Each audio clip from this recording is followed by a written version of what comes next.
Hey guys, so I am here today in my apartment and I wanted to show you guys the Multimedia Extreme light from Glamcor. It fits in this handy dandy travel bag. I super love this. So this is their Glamcor light that is flexible. It fits in this, so it's super portable, and it has a remote so you can kind of connect via Bluetooth or set your different light settings. So I'm gonna go ahead and set it up for you guys now and kind of show you guys how it works.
Okay guys, so I hope that you enjoyed watching this video on how I use my Multimedia Extreme light.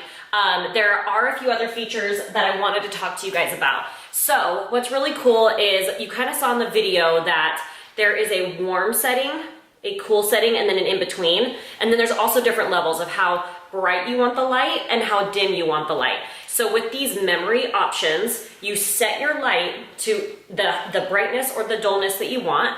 You set it to the coolness, the warmest, and then you hold this button down and you set a memory. So that way you know memory 1 is always going to be like your light, bright, warm tone. Maybe 2 is going to be your like less bright, maybe a mixture of the two, like a more neutral light. And then the third one could be like a really low cool or a really bright cool. So you guys can actually make your combos and you can change them all the time. So this is amazing. I love that the light is so portable. I'm super, super excited to use this coming into my spring wedding season. And I obviously am kind of back to filming all of these amazing videos for you guys. So I'm excited to continue to use this at home. So this is kind of my fun little makeup station. So I also have the beautiful Riki Tall right behind me that you guys can see. And I am just super excited to be, really showcasing these amazing products from Glamcor. I've been using Glamcor in my professional freelance life for the last 4 to 5 years, and it's been a game changer for me. So I hope you guys enjoyed this. I hope it was super helpful if you've been thinking about getting a light, or if you are an aspiring makeup artist kind of getting started. I cannot recommend these products enough. The mirror is super fun for when I'm filming at home, but this light is so great for my professional use. So I hope you guys liked it, and I hope you guys have an amazing rest of your day. If you aren't subscribed to my YouTube channel, you can find me at SN Makeup Artist. And my Instagram is SN Makeup Artist, so it's very easy to find. And my website is www.snartistry.com, so it kind of looks like snartistry. I kind of like it. Anyway, thank you guys so much for hanging out with me. Have a great day.